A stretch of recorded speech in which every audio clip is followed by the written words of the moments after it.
welcome everybody to this session of Neil and Raja's book club. We're really lucky today to have Neil here himself talking to us about one of his chapters.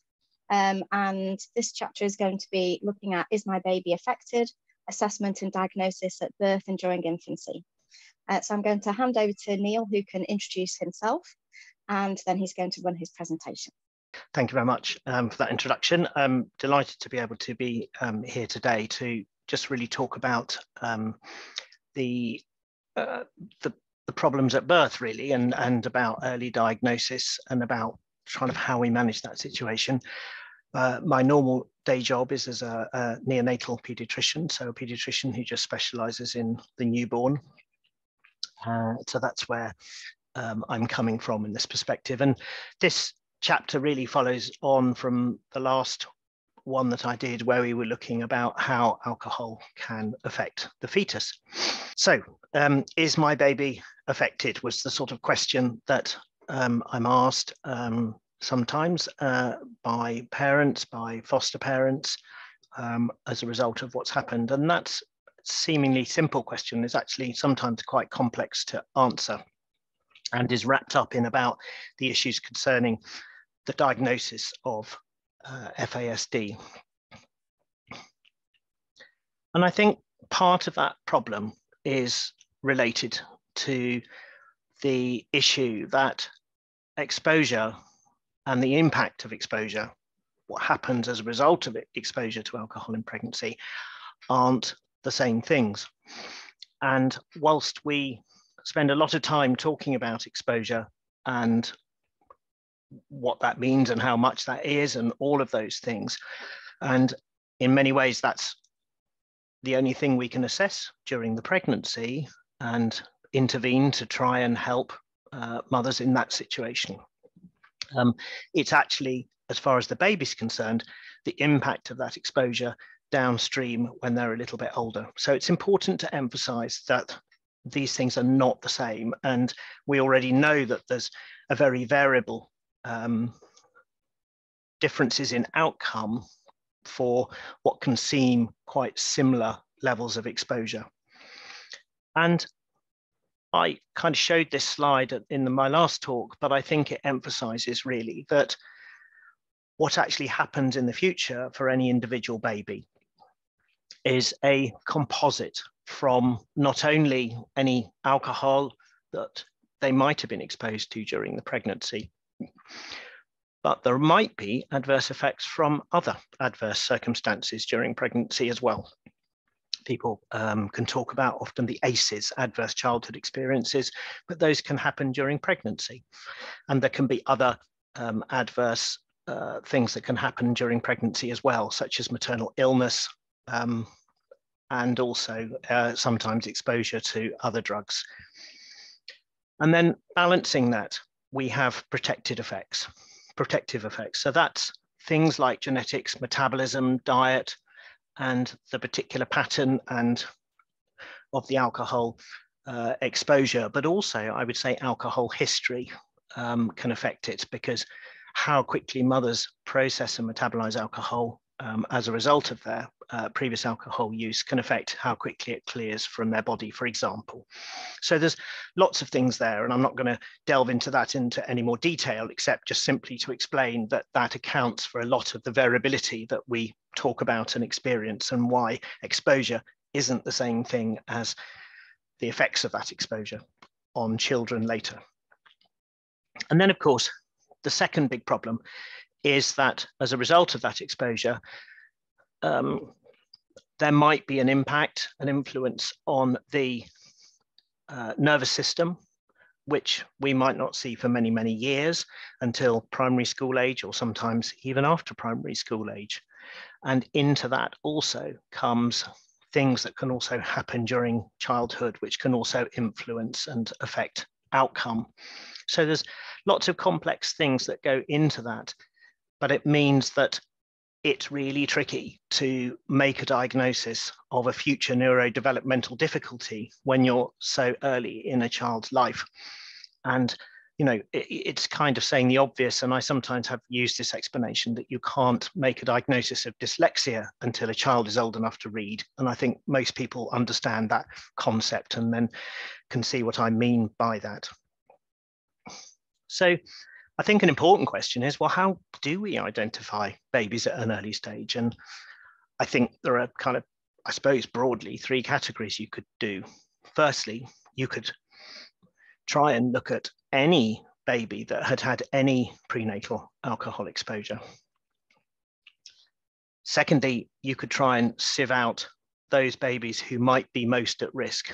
But there's quite a lot of problems associated with trying to do that. What level of PAE, prenatal alcohol exposure, is important. And therein, you go back to my previous slide about the differences of exposure and outcome. That's quite difficult to kind of work out. So when, how often, and how long, at what point into pregnancy should we start taking that as a serious thing, when you think that perhaps as many as 50% of pregnancies are unplanned, and that many women will be drinking alcohol from a social perspective prior to their pregnancy, but not stop drinking alcohol perhaps until they realize that they're pregnant. So I think that's a really difficult issue to tease out. And then thirdly, you've got, I would say, the group of babies who might be affected, who those, I would say, present in the neonatal period, who I would say at the severer end of the spectrum, where one can make an assessment and sometimes come to an early diagnosis. But going back to that group 1, you know, there's no way we can follow up 15 to 20% of all pregnancies, because there might be a problem in the future that would, you know, so it's about how these things are kind of picked up and identified at an early stage. And therein, I suppose, lies the neonatal problem. What can we do? What can we pick up and signpost and highlight that makes that journey easier for children and for families? And I know from my own experience that that is possible to do sometimes, and that, you know, in a small way, my hope is always that that helps to improve and affect the outcome, because of all of the information we're beginning to understand, that early diagnosis helps to improve the outcome.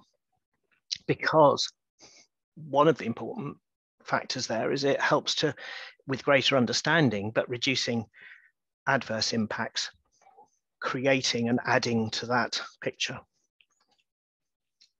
Of course, one of the important things in the landscape that changed last March was the NICE guidelines. The advice on avoiding alcohol in pregnancy, firstly, and secondly, in terms of fetal alcohol exposure, supporting women to reduce.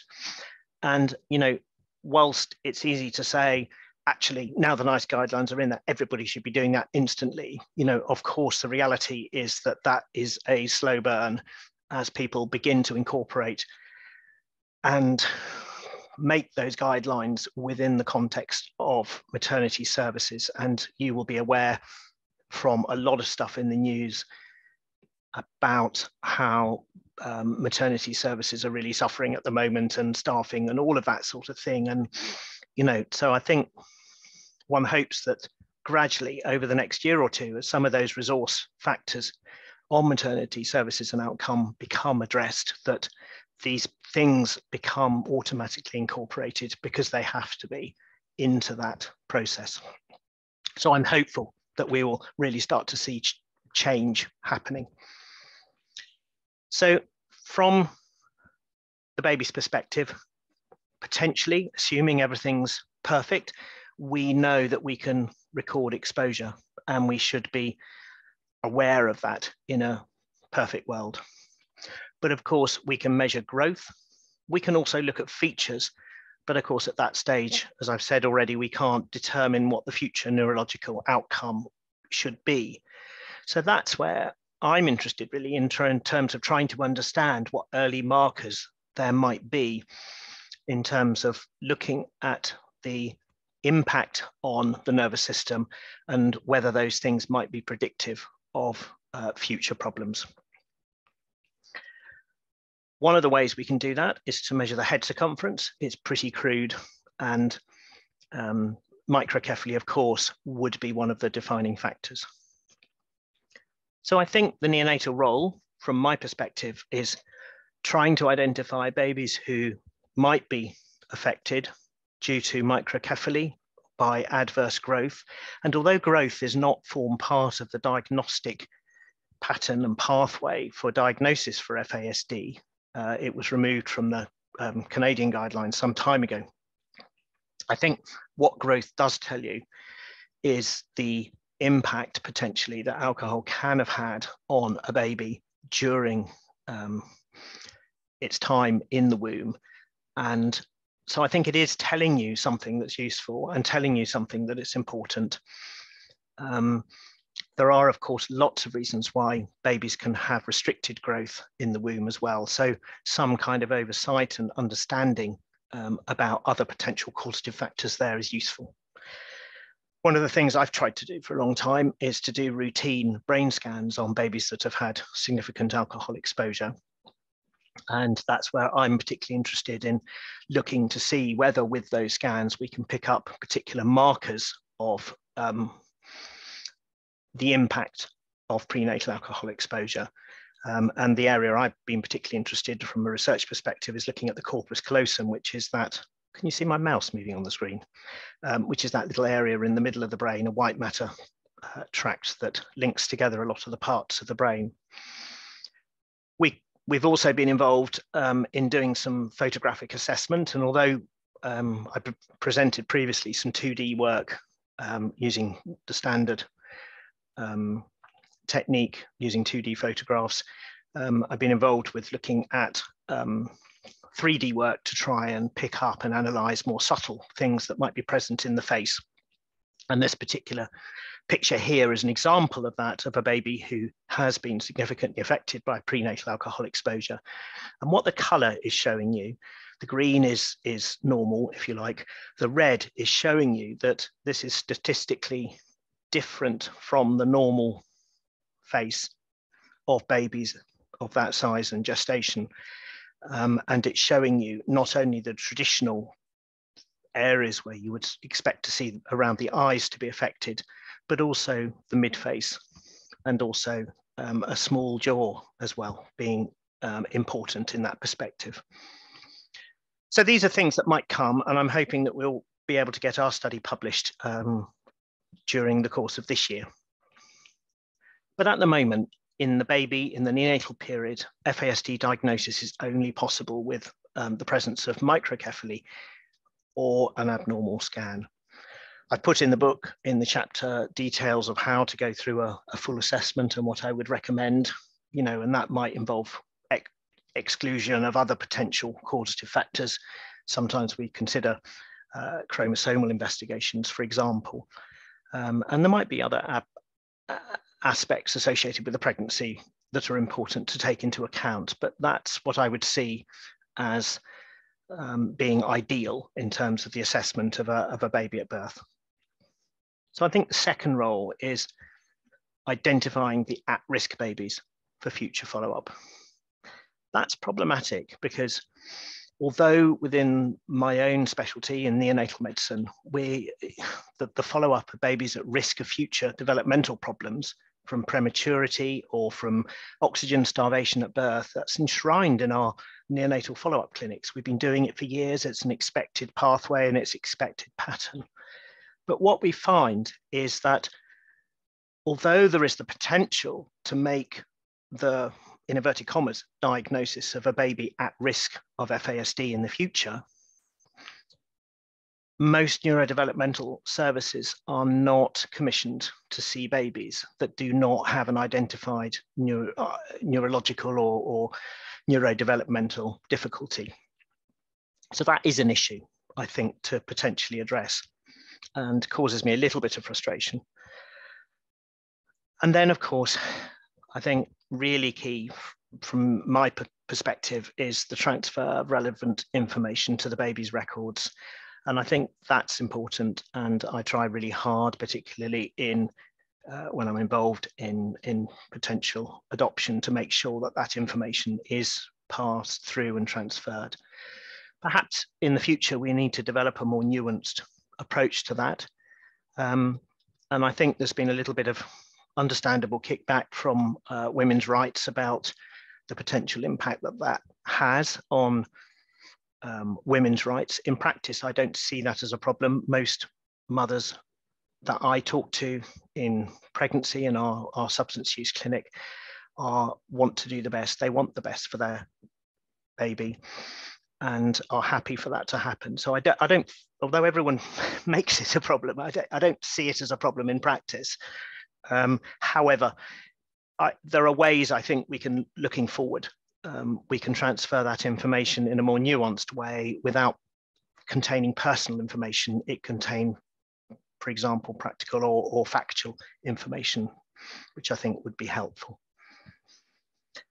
The outcomes, as I said, from that process, you can diagnose FASD with facial features.